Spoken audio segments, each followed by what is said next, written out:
नमस्कार। आज हम एक काफ़ी दिलचस्प चीज़ पर बात कर रहे हैं। ये एक काल्पनिक कहानी है, पंचायत वेब सीरीज़ के चौथे सीज़न की। हाँ, और हम कोशिश करेंगे कि इस काल्पनिक सीजन के जो मुख्य पहलू हैं उनको थोड़ा समझें। मतलब फुलेरा गांव की राजनीति में क्या हो सकता है, किरदारों का क्या होगा, और हाँ, सबसे जरूरी, सचिव जी और रिंकी की कहानी कहाँ तक पहुंचेगी। बिल्कुल। और कहानी वहीं से शुरू होती है, देखिए, जहाँ तीसरा सीज़न खत्म हुआ था। प्रहलाद चाचा का वो दुख तो है ही अपने बेटे के जाने का, लेकिन फुलेरा में ना माहौल गरमाने वाला है। हाँ, वो नए विधायक के आने की बात है शायद। हाँ, नए विधायक आ रहे हैं और सचिव जी के दिल में भी कुछ उथल-पुथल है। बल्कि दर्शक तो इतने बेसब्र थे, सुनने में आया, मजाक में कह रहे थे चौथा सीज़न नहीं लाए तो आरटीआई ठोक देंगे। हाँ हाँ हाँ हाँ, ये दिखाता है कि ये शो कितना पसंद किया गया है। तो इस कहानी में, मतलब ये जो काल्पनिक कहानी है, इसमें विधायक के आने से गांव में थोड़ी खींचतान दिख रही है। हाँ, ऐसा लग रहा है जैसे गांव शायद दो गुटों में बंट सा रहा हो। अच्छा। और ये सियासी मामला सिर्फ विधायक तक ही नहीं है, विपक्ष वाले प्रधान जी पर भी दबाव बना रहे हैं क्या? हाँ, रिटायर होने का। हाँ बिल्कुल, कोशिश तो यही है। लेकिन प्रधान जी भी कहाँ आसानी से मानने वाले। उनका तो जवाब तैयार है, हम तो अभी वार्म अप कर रहे हैं। सही है। और इसी सब के बीच वो गांव की गटर योजना का भी जिक्र आता है। लेकिन मजाक में ही सही, ये कहा गया कि आधे पैसे तो जैसे व्हाट्सएप यूनिवर्सिटी में खो गए। हाँ, ये आजकल का तंज है एक तरह का व्यवस्था पर। शो के अंदाज से मेल भी खाता है। बिल्कुल। किरदारों की बात करें तो प्रहलाद चाचा का वो जो दुख है वो कहानी में बना रहता है, एक संजीदगी देता है। पर रिंकी के किरदार में एक बड़ा बदलाव है। वो दिल्ली से एमबीए करके लौटी हैं। अच्छा, तो अब वो सिर्फ प्रधान जी की बेटी नहीं रही। नहीं, वही तो बात है।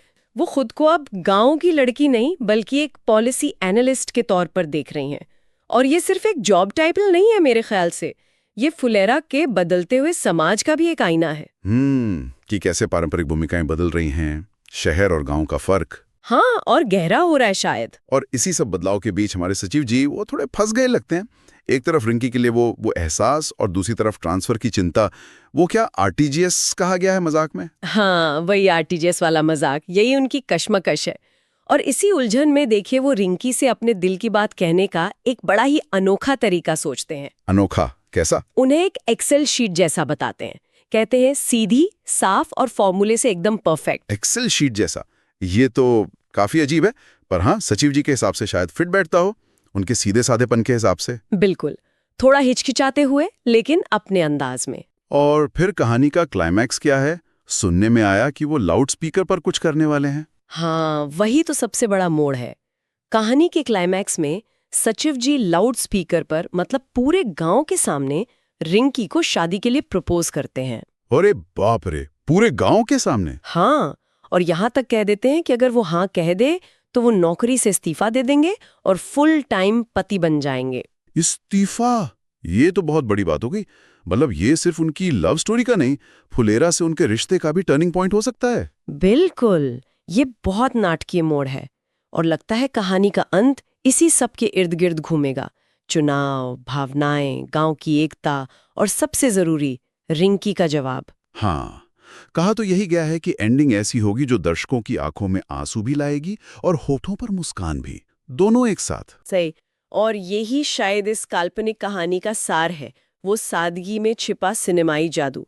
रिंकी और सचिव जी की जोड़ी के लिए कहा गया है कि उनमें नेटफ्लिक्स वाली सिंप्लिसिटी है और साथ में देसी वाला चार्म भी। शायद इसीलिए लोग उनसे इतना जुड़ पाते हैं। हाँ, और ये कहानी दिखाती है कि कैसे फुलेरा जैसे एक आम से गांव में भी राजनीति, लोगों की अपनी जिंदगी की जद्दोजहद और सामाजिक बदलाव सब साथ साथ चलते हैं। अंत में एक संवाद का भी जिक्र है जो शायद पूरी कहानी को समेटता है।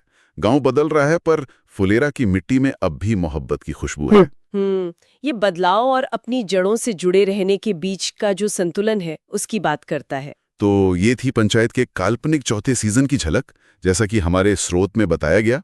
हाँ, और ये हमें सोचने पर मजबूर करता है कि क्या असल जिंदगी में भी छोटे शहरों और गांव की कहानियां इसी तरह व्यक्तिगत सपनों और सामाजिक राजनीतिक हकीकतों के बीच एक संतुलन बना पाती हैं, जैसा इस कहानी में दिखाया गया है।